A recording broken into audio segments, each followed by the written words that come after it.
안녕하십니까. 놀이지도 3차시 3교시를 시작하겠습니다. 이번 3교시에는 치료놀이 및 놀이치료에 대해서 먼저 살펴보시겠습니다. 치료놀이에 대해서 먼저 살펴보시면 놀이를 통한 치료가 아동의 전인적인 성장과 발달을 도모하는 데 좋은 매체라는 결과들에 기초하여 치료놀이와 놀이치료를 개괄적으로 살펴보고자 합니다. 우선 치료놀이는 건강한 부모-자녀 관계에 중점을 두면서 인간 발달을 대인관계 이론에 기초하여 다루고 있습니다. 즉, 아동들의 긍정적인 성장과 발달에 안정된 애착관계를 필수 요소로 보고 성인과의 신체 접촉을 통해 부모, 자녀의 관계 형성 및 회복을 하고자 하는 방법입니다.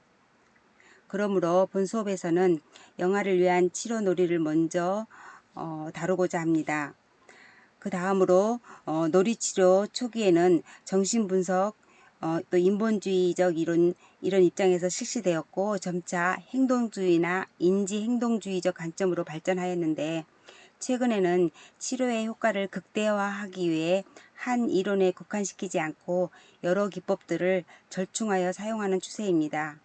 그럼 먼저 치료놀이를 먼저 살펴보시겠습니다. 치료놀이는 부모와의 애착관계를 향상을 목표로 놀잇감보다는 성인이 주도적으로 영아와 신체를 접촉하여 건강한 부모 자녀 간의 양상을 재발견하는 놀이 방법입니다. 이는 부모와 자녀가 갖는 관계의 힘에 초점을 두어 놀이를 통해 관계 경험의 기회를 제공하여 자녀의 안정된 애착 형성을 도울 뿐만 아니라 성장 과정에서 발생할 수 있는 발달상의 문제에 대한 예방과 치료에 효과적인 방법입니다. 그래서 치료놀이의 목적을 살펴보면 첫째, 영아의 신체 감각을 자극합니다. 또 영아의 충족되지 못한 퇴행적 욕구를 만족시켜주고 또 영아에게 안정감과 행복한 흥분 및 신뢰감을 느끼게 하고요. 또 영아에게 세상을 아름다운 곳으로 인식하게 하고 또 영아의 충동적인 행동을 조절시킵니다. 그런 효과가 있습니다. 다음은 치료놀이의 기본 원리는 즐거움과 함께 구조, 도전, 개입, 양육입니다. 그럼 한 가지씩 살펴보면 구조입니다. 영아기의 일상생활은 규칙적인 수유와 수면 또 배변으로 이루어집니다. 이러한 반복성은 양육자에 의해 시간과 공간에 따라 구조화되고 또 반복이 갖는 규칙성을 통해 시간, 공간의 질서, 또 결과에 대한 예측, 또 안정감을 갖게 됩니다. 이러한 구조는 나와 즉 양육자이죠. 나와 함께 있으면 세상이 안전해 라는 메시지를 전해주는 것입니다. 그 다음 두 번째 도전, 고개를 들고 또 목을 가누고 앉으려고 하고 또 사물을 잡으려 하고 일어나서 걷기 시작하는 등의 행동은 새로운 것을 경험하고 탐색하려는 의지입니다. 이를 통해 영아들은 성취감, 만족감, 유능감, 자신에 대한 신뢰를 경험하게 됩니다. 이러한 도전은 넌 할 수 있어 라는 메시지를 전해줍니다. 다음 개입입니다. 부모는 영아의 반응을 통해 즐거움을 느끼고 또 영아 역시 부모의 접촉을 기대합니다. 영아기에는 성인들이 사소하게 여길 수 있는 접촉이나 행동들을 통해서도 즐거움과 세상에 대한 긍정적인 느낌을 갖게 됩니다. 뿐만 아니라 상대방과 함께 상호작용하면서 즐거움과 건강한 자아 개념을 발달시킵니다. 이러한 개입은 다른 사람과 노는 것이 즐겁구나 라는 메시지를 전해줍니다. 네 번째, 양육입니다. 영아에게는 수유하기, 또 씻겨주기, 재워주기 등 성인의 돌봄과 사랑을 필요로 합니다. 일상적인 성인의 보살핌은 영아 자신이 소중한 존재이며 사랑받고 있다는 것을 느끼게 합니다. 건강한 양육은 영아의 기본적인 욕구 충족과 더불어 편안함, 또 세상에 대한 신뢰감, 정서적 안정감, 타인에 대한 긍정적인 태도, 또 높은 자아 존중감을 발전시킵니다.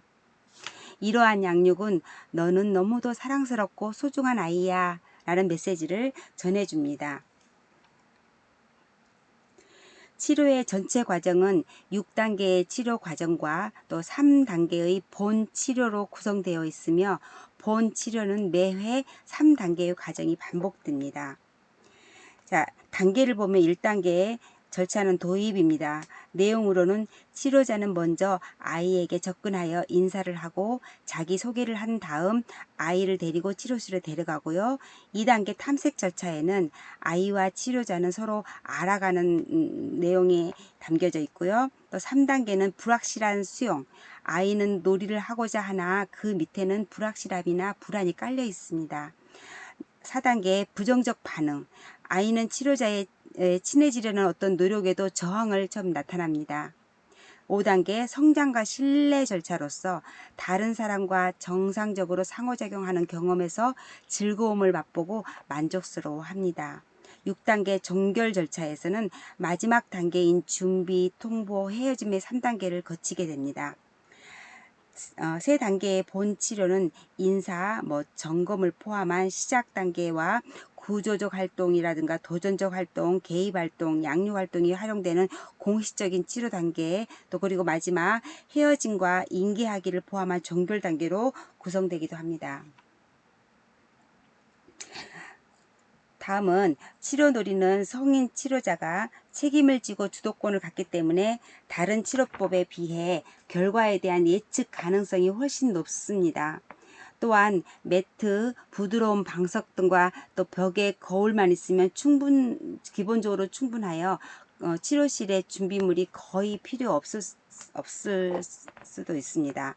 그러면 치료실의 특성을 한번 놀이치료의 이 특성을 각각 살펴보면 관계성을 발전시킵니다. 또 영아의 건강한 발달과 행복에 지대한 영향을 미치는 부모 영아 간 관계의 중요성을 강조하지요. 다음 놀이를 이용하는 특성이 있습니다. 부모가 영아와 함께 즐기는 신체적이면서도 구체적인 놀이를 통해 영아에게 안정된 애착을 형성하도록 하며 영아 자신과 세상을 바라보는 관점에 많은 영향을 미치지요. 다음 영아에게 개입하기 특성이 있습니다. 개입은 치료놀이의 중요한 전략으로 영아가 좋아하는 활동에 부모나 중요한 타인이 개입하는 것은 중요합니다. 다음 성인, 즉 부모나 교사라든가 중요한 타인이겠죠. 책임지기. 관계적 측면에서 영아에게 개입하는 목표를 달성하기 위해서는 성인이 활동을 주로 해야 합니다. 이유는 경계와 제한을 설정해 영아가 더욱 안전하도록 보호하는 데 있으며 영아의 안전성에 대한 성인 책임의 필요성 자각은 매우 중요합니다. 다음 계속되는 특징으로 영아의 충족되지 못한 퇴행적 욕구를 만족시키는 기입니다. 영아와 부모 관계에 관한 접근은 모델링하는 치료놀이는 다양한 퇴행적 활동을 사용합니다. 이렇게 아동이 퇴행하는 욕구에 반응해 주는 것은 건강한 상호작용을 위해 정상적인 궤도를 다시 시작하기 위한 필수적인 단계이기도 합니다. 감정이입을 발전시키기. 치료놀이에서는 상호작용적 활동을 통하여 부모나 중요한 타인이 영아의 감정뿐만 아니라 행동도 이해하고 이에 알맞게 대응하도록 돕습니다. 또 접촉을 사용하기. 치료놀이는 부모 자녀 간의 상호작용뿐만 아니라 접촉을 강조합니다. 모든 상호작용에서 접촉은 필수적인 조건이며 이러한 접촉을 통해 영아는 자신의 신체 및 신체의 가치에 대해서 인식하게 됩니다. 신체 감각을 자극하기. 치료놀이는 영아가 부드럽게 행동하도록 유도함으로써 신체 감각을 자극하여 영아가 이를 수용하도록 상호작용합니다. 마지막 조절의 문제에 접근하기. 치료놀이는 영아가 자신의 활동 정도를 조정하도록 돕고 영아에게 필요한 규칙 및 위로를 제공합니다.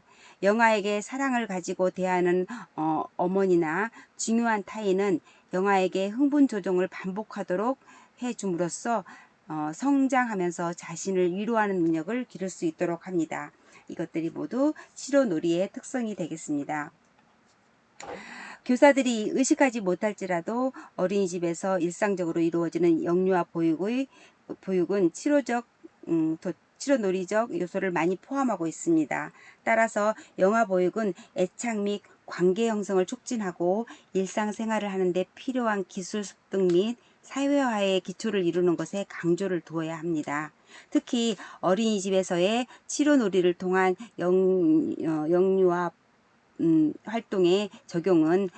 보육 활동의 적용은 영아의 기질과 발달 단계 및 욕구 충족에 적합한 계획을 거쳐 영아와 교사의 애정적 유대를 결속시킬 뿐만 아니라 영아 교육에 자신 없는 부모 역할에도 힘을 불어 넣어주는 원천이 될 수 있습니다.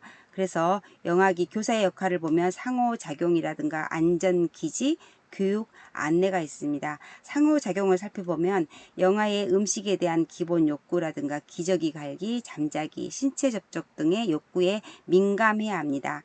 안전기지는 지속적으로 따뜻한 반응을 보여줌으로써 가정과 같은 편안한 분위기를 느끼고 부모와 같은 친밀감이 형성되도록 해야 하고요. 교육 역할자는 교사는 영아의 흥미와 욕구를 파악하여 교수 학습 방법을 모색해야 하며 스스로 탐색할 수 있도록 도와야 하고요. 안내 역할은 어린이집에서의 경험 및 다양한 활동들을 가정에서도 경험할 수 있도록 부모에게 정보를 제공해 주어야 합니다.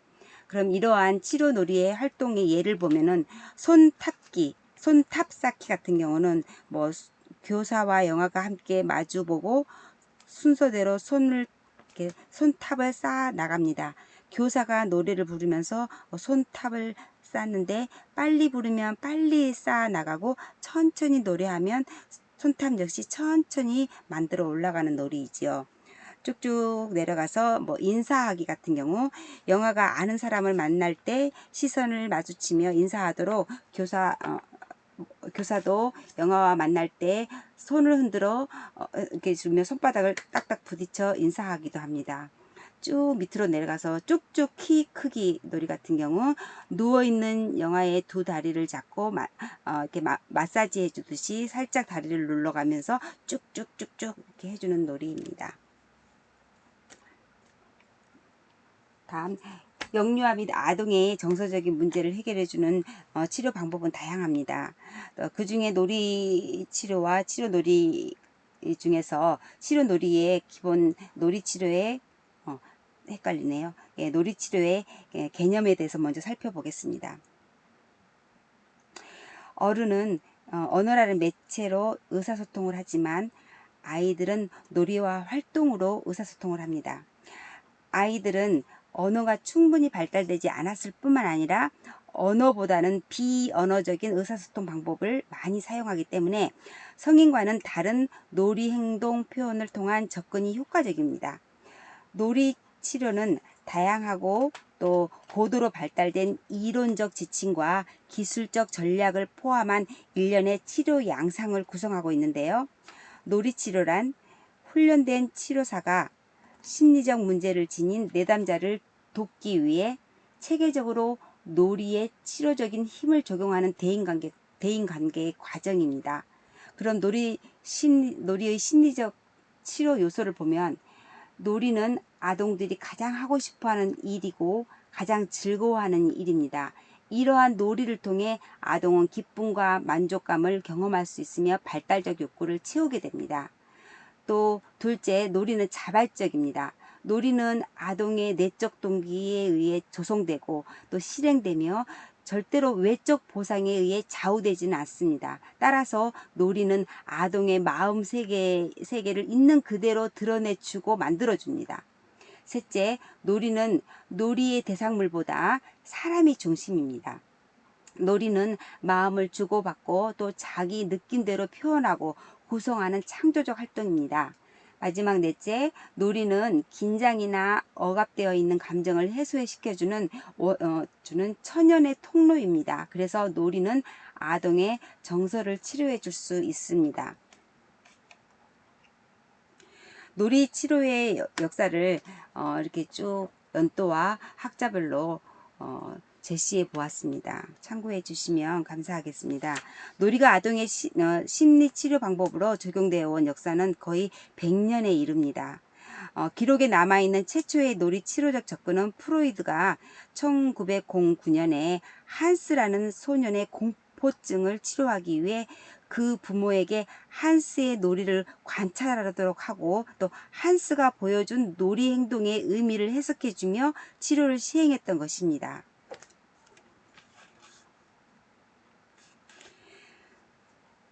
그럼 놀이치료의 가치를 한번 살펴보겠습니다. 놀이치료는 다양한 부적응화 및 특수화를 위해 많은 전문가들이 사용한 합리적인 과정입니다. 성인들의 심리치료는 언어를 통해 이루어지지만 유아들은 놀이를 통해 가장 자연스럽고 편안하게 자신을 드러낼 수 있습니다. 놀이는 유아들에게 있어서 최선의 자기 표현 수단이며 자기 구성 매체입니다.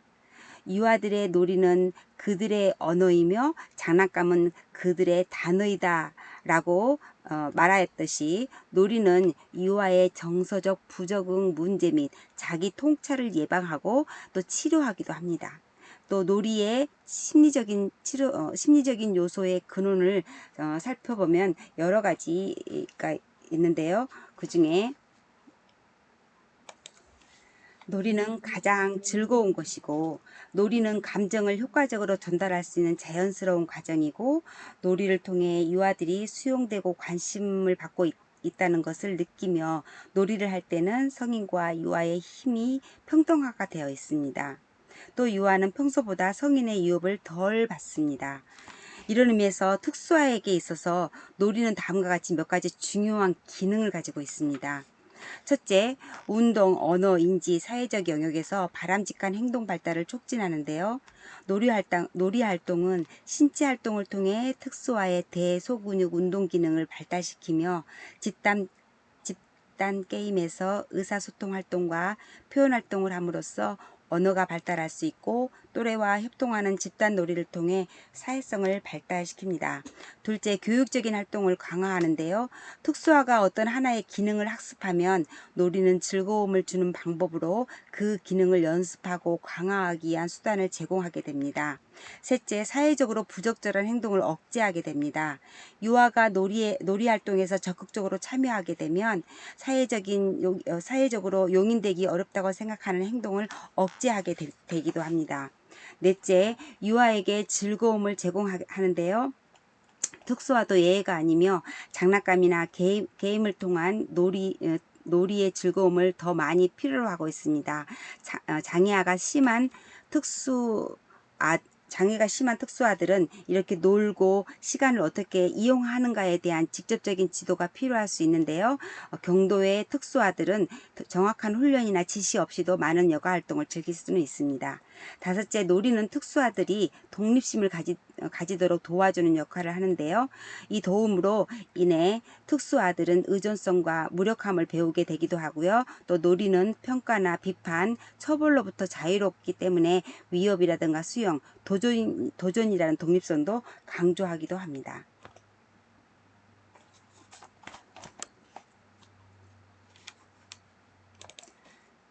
자, 그럼 놀이치료의 주요 이론들을 한번 살펴보겠습니다. 첫 번째, 정신분석학적 놀이치료입니다. 정신분석적 놀이치료의 기본 과정은 아동이 현재 보이는 사고, 감정, 행동은 과거에 경험하였던 감정이나 또 사고에 의해 영향받았다는 것으로 아동의 무의식 세계의 갈등을 놀이를 통해 표현하게 하고 치료자의 해석을 통해 아동이 자신에 대한 통찰을 얻고 갈등을 해결해 나가도록 돕는 것입니다. 치료의 목표는 무의식을 의식화하고 또 자아를 강하게 만들어서 본능의 욕구보다는 현실을 바탕으로 두고 또 행동할 수 있도록 하는 것으로 적용 가능 문제 행동은 야뇨증이나 야경증이나 공포증, 퇴행, 자폐적 증상과 같은 주로 정서적 문제와 연결되어 있는 증상들입니다. 정신분석적인 관점에서 놀이는 다음에 세 가지 수단으로 사용되는데요.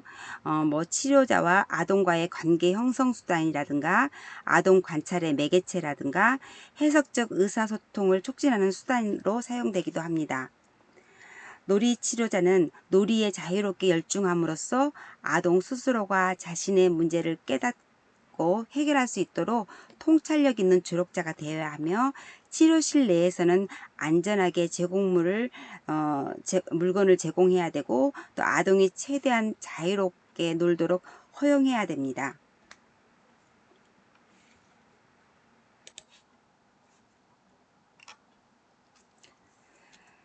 정신분석 이론에서 놀이 치료자는 유아의 무의식적인 갈등을 통찰하기 위하여 유아의 놀이와 유아가 사용하는 말을 분석하게 됩니다. 이 접근 방법은 대부분 유아교육기관의 치료 놀이와 치료 프로그램에서 역할놀이 영역에 많이 사용되며, 치료자는 거의 직접 개입하지는 않지만 너는 그 인형에게 매우 화가 났구나 와 같이 유아의 놀이에 대해 간접적으로 설명해 주기도 합니다. 정신분석 이론에서 성공적인 놀이 치료를 위해 강조하는 세 가지 필수 조건은 다음과 같습니다. 첫째, 내담자가 자기 자신을 변화시키고자 하는 강한 동기 유발이 있어야 합니다. 내담자는 자신에게 문제가 있는 것을 인식하고 해결책을 찾기 위해 노력해야 하며, 치료자는 자신의 문제를 해결하는 데 도움을 줄 수 있는 사람이라고 믿고 치료에 임해야 합니다. 둘째, 내담자는 치료자에게 전의를 할 수 있어야 합니다. 내담자는 마음의 문을 열고 치료자가 자기의 현재 삶을 커다랗게 영향을 미치는 사람, 또 예를 들면 아버지, 어머니, 남편, 아내 등의 대치물이 되도록 해야 됩니다. 내담자는 자유연상의 과정에 참여할 수 있어야 합니다. 내담자는 주어진 시간 동안 치료자 앞에서 마음속에 있는 모든 것을, 즉 내면적인 감정과 생각을 충분히 표현할 수 있어야 합니다.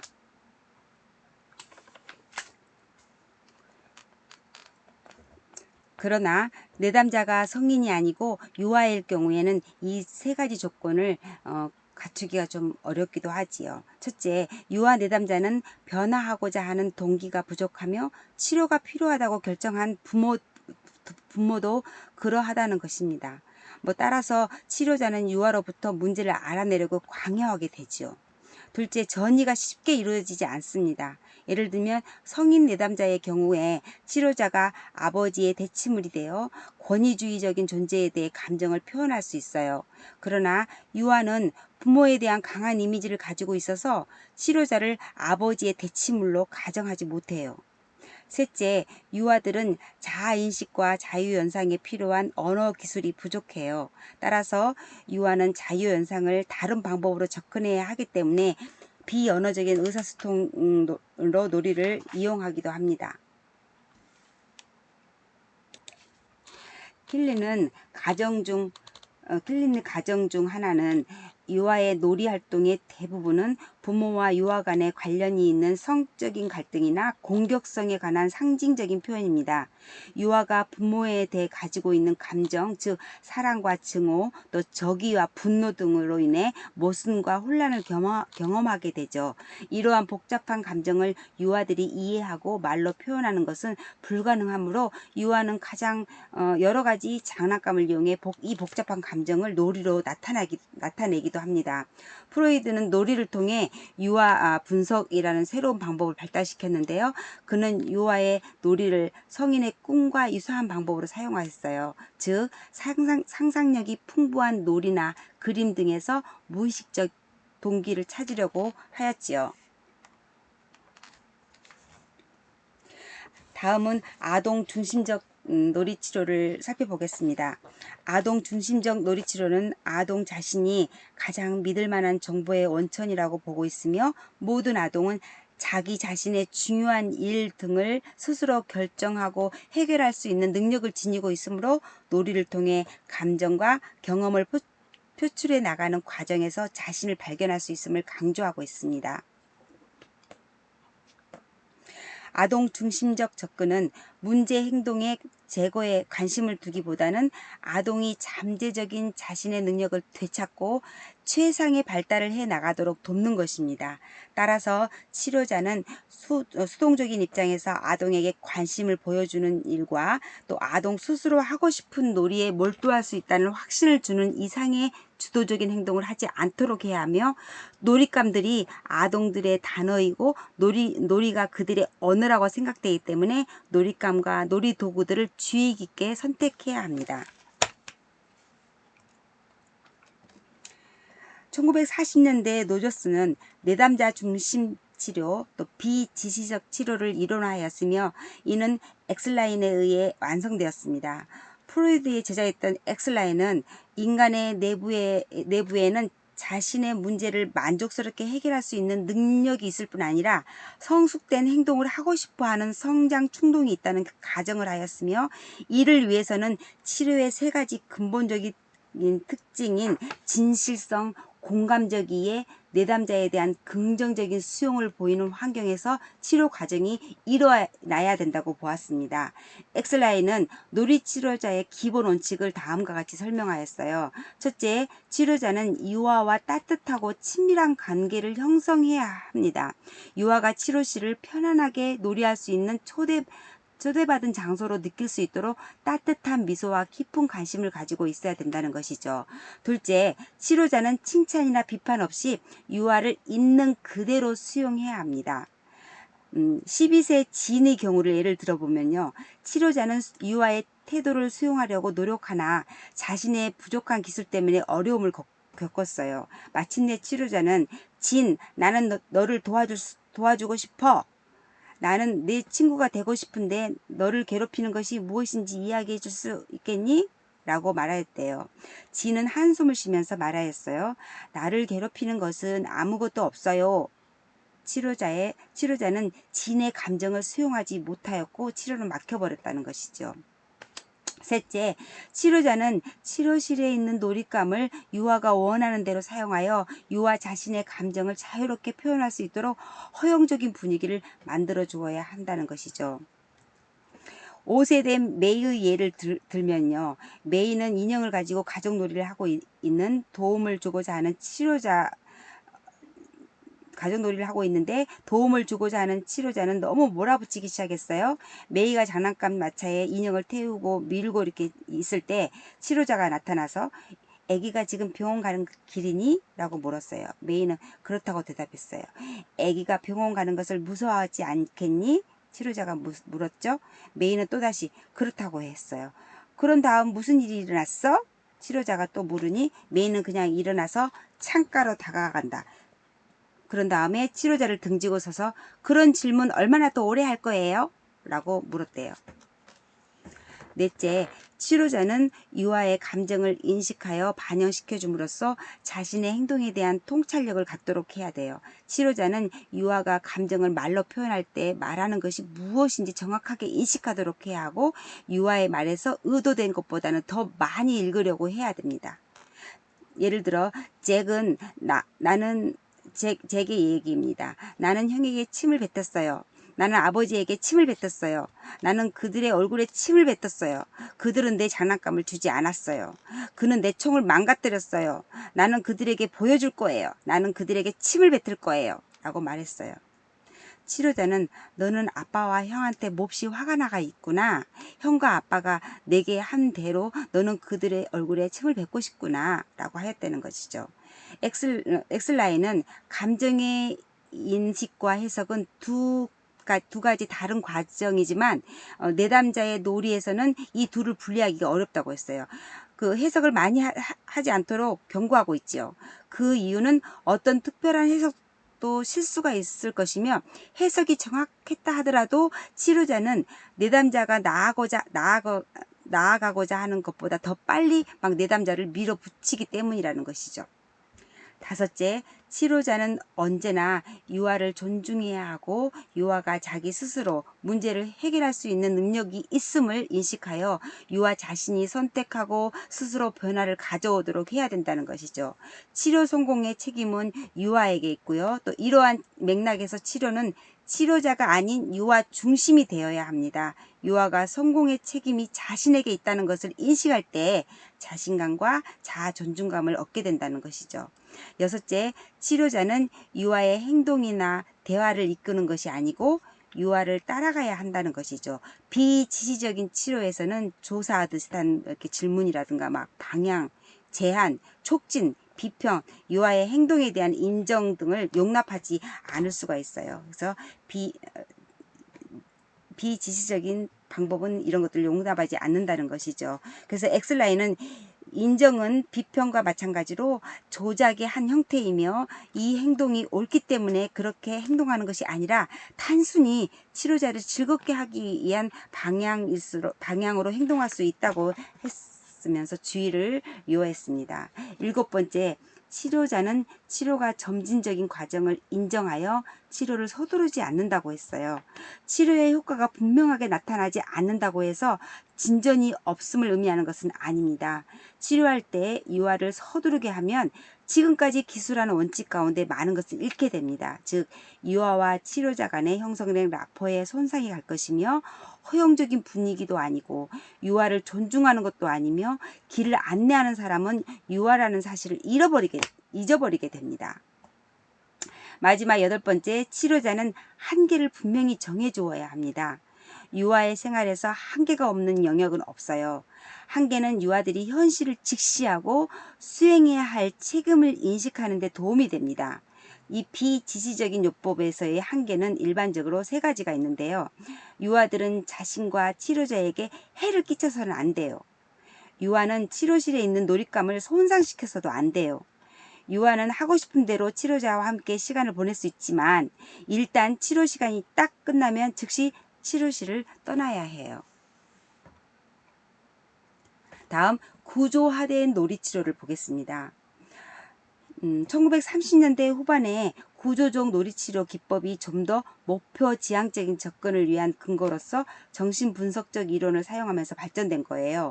이 이론은 정신분석적 구조, 또 놀이의 정화적 가치, 또 치료 과정과 초점을 결정하는 데 있어서 치료자의 주도적인 역할 등을 강조하고 있습니다.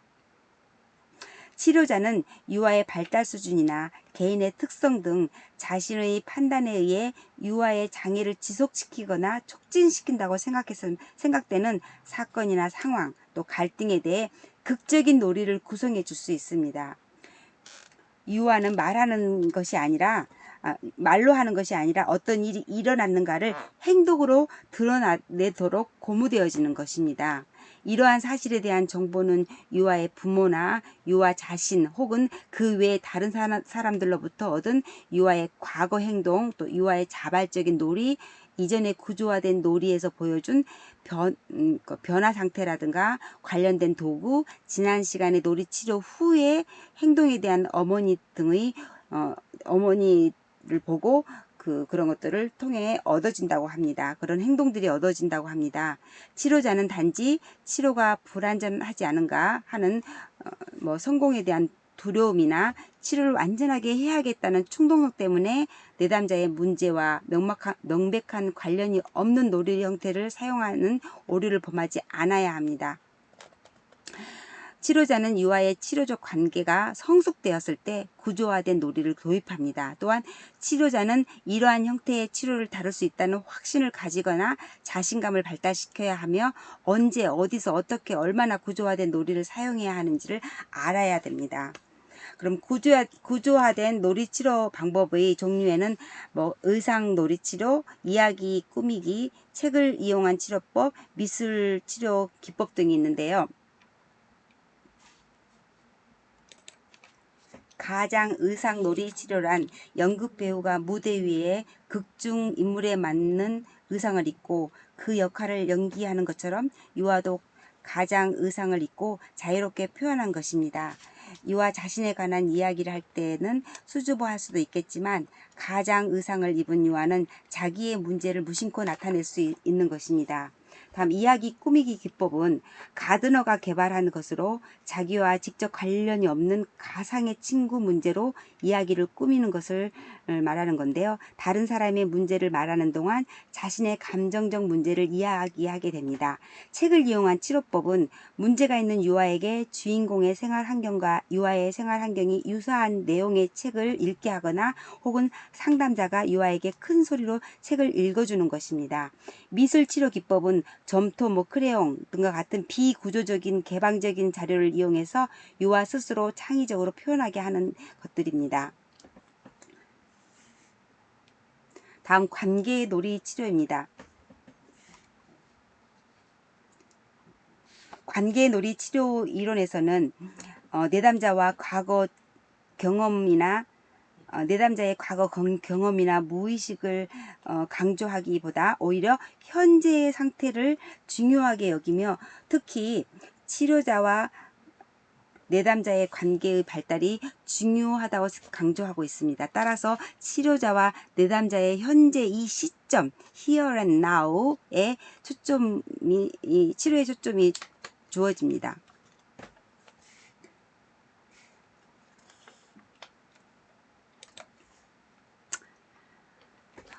다음은 인지행동놀이 치료입니다. 인지행동놀이 치료는 놀이 치료라는 패러다임 안에 인지적인 개입과 행동적인 개입을 통하여 그 이론적 틀을 제시하였고 인지치료, 또 합리적 정서적 행동치료, 또 인지적 행동수정 또는 인지정서 행동치료라고도 불립니다.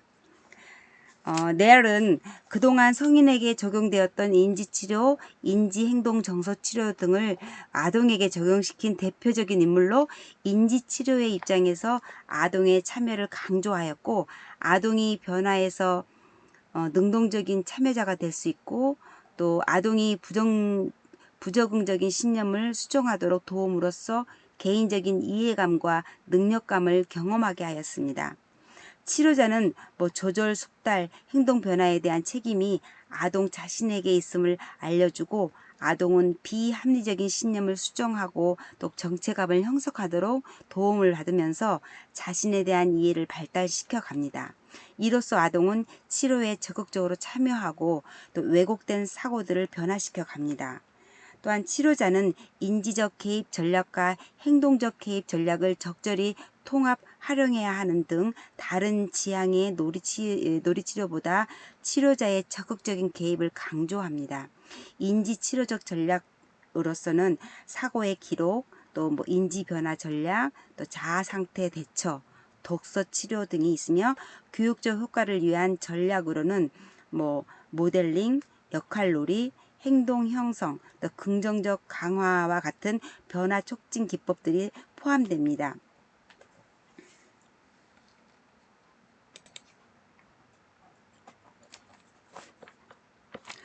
넬은 인지행동 놀이치료를 정신분석적 놀이치료, 아동중심적 놀이치료와 비교하여 그 차이점을 정리하였습니다.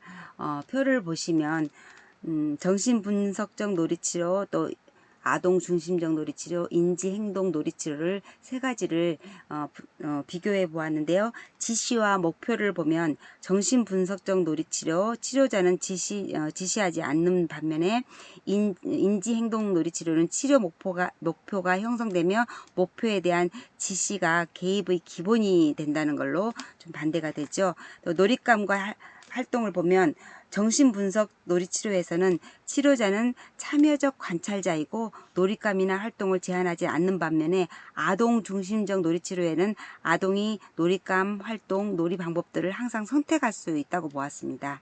밑에 교육적인 놀이에 보면은 아동 중심적 놀이치료 같은 경우 교육은 하나의 지시적 형태를 띠므로 적절하지 못하다고 보았고요. 인지행동 놀이치료에서는 놀이는 기술과 대안적인 행동을 가르치는 데 사용이 된다고 보았습니다.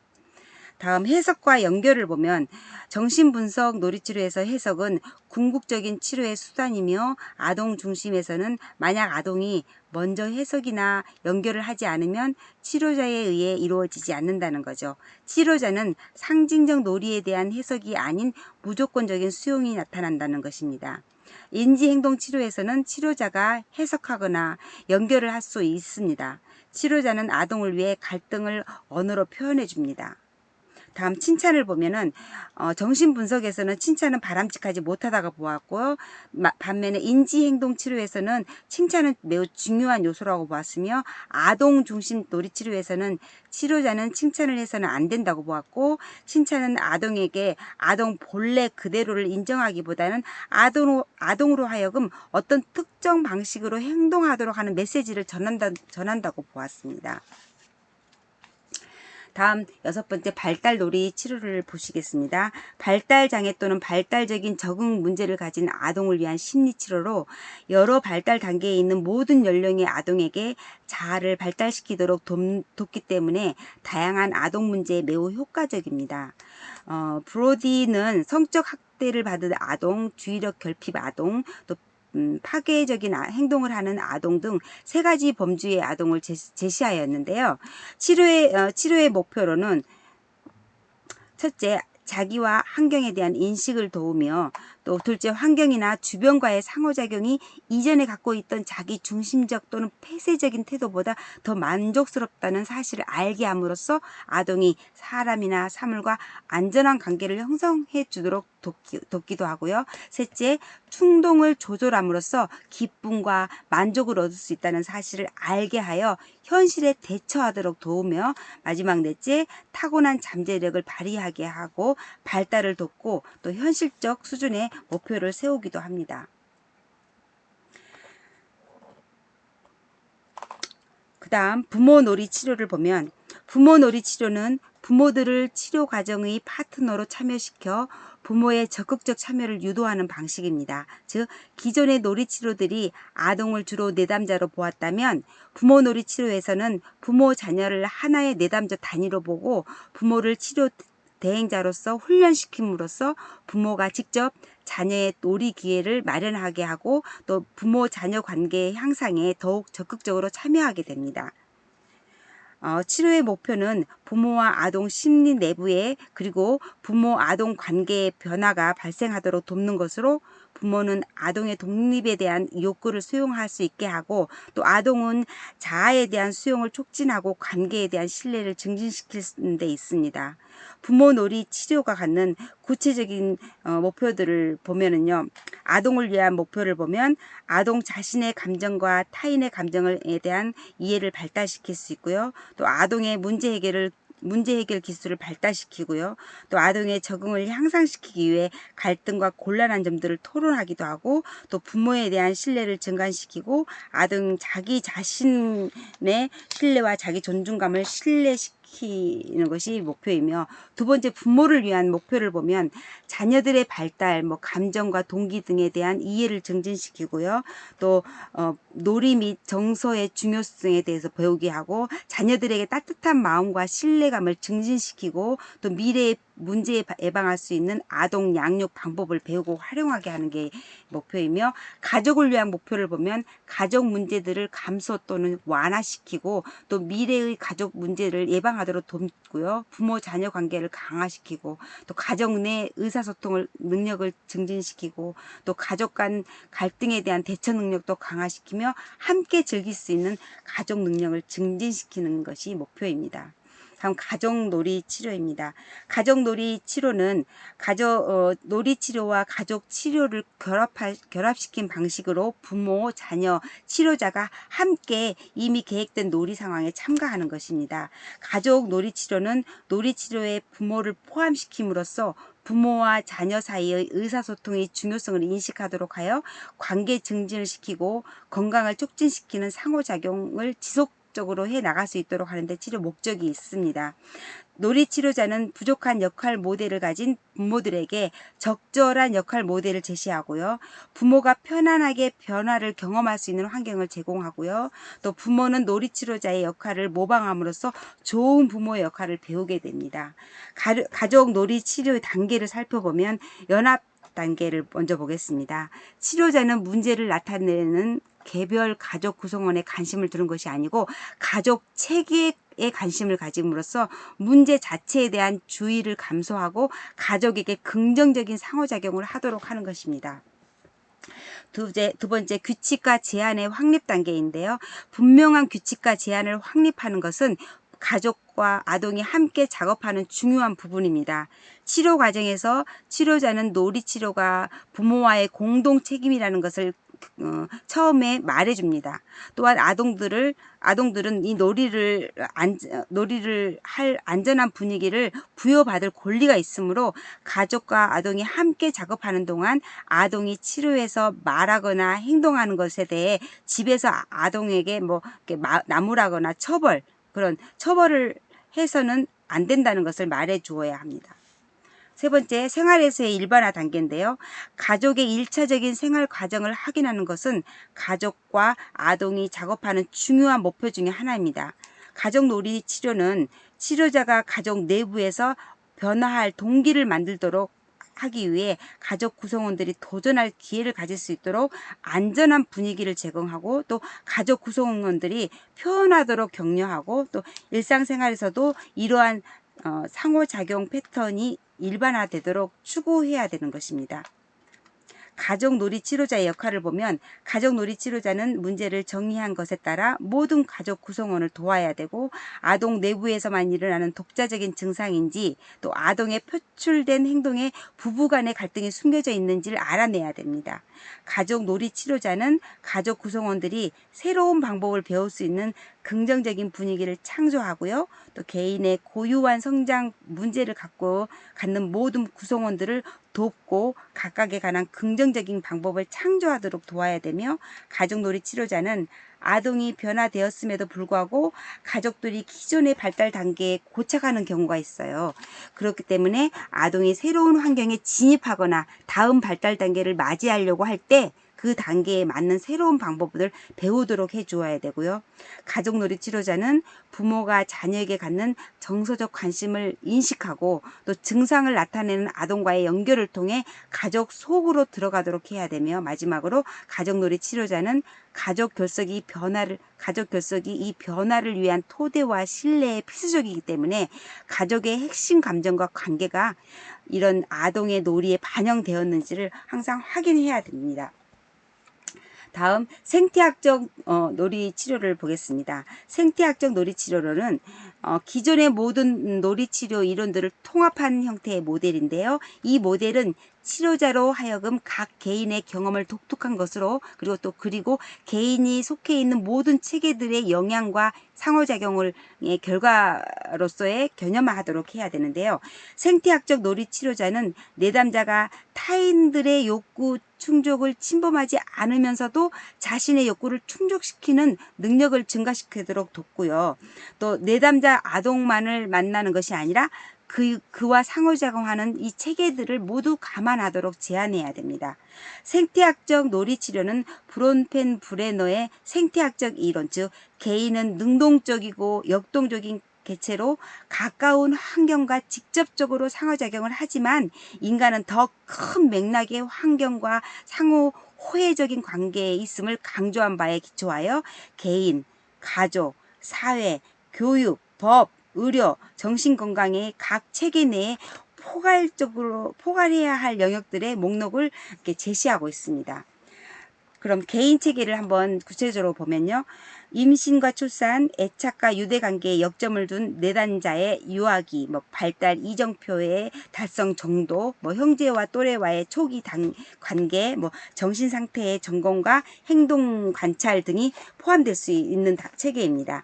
두 번째 가족 체계는 현재의 가족 관계와 역동, 또 가족사, 직업 상태, 가족의 종교 관계, 가족의 문화 정체성 등이 포함될 수 있습니다.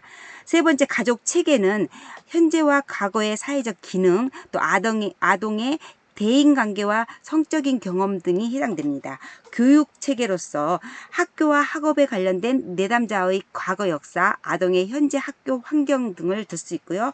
5번째, 법체계로 가정폭력, 아동학대, 약물남용과 이에 관한 가족사, 법 위반 경험 등이 포함되고요. 6번째, 의료체계를 보면 치명적인 사고라든가 뇌손상, 알레르기, 심한 질병, 만성질병, 입원 경험, 약물 복용, 섭식과 수면 패턴, 의료 문제와 관련된 가족사 등이 포함될 수 있고, 마지막으로 정신건강체계로서는 내담자와 가족 상담기관 및 정신과 접촉 여부라든가 약물 복용, 확대 가족의 정신병력 등이 이에 속합니다. 마지막으로 생태학적 놀이 치료자의 역할을 정리해보면, 아동을 지원할 수 있도록 아동을 지원하는 체계를 찾아내고 또 지원 체계와의 관계를 변화시키는 게 중요하고요. 또 아동이 필요로 하는 교정적 경험을 창조해 내야 되고요. 생태학적 놀이치료자의 역할로서 현재의 문제를 이해하도록 아동을 인지적 활동에 참여시키는 것이 중요하고요. 또 앞으로의 문제에서 받을 충격을 감소시키기 위해 문제 해결하는 활동에 참여시켜야 되는 게 중요하고요. 마지막으로 생태학적 놀이치료자의 역할로서 아동에게 변화가 일어났을 때 그 변화를 강화시켜주는 것이 굉장히 중요하다는 것을 말씀드리고 싶습니다.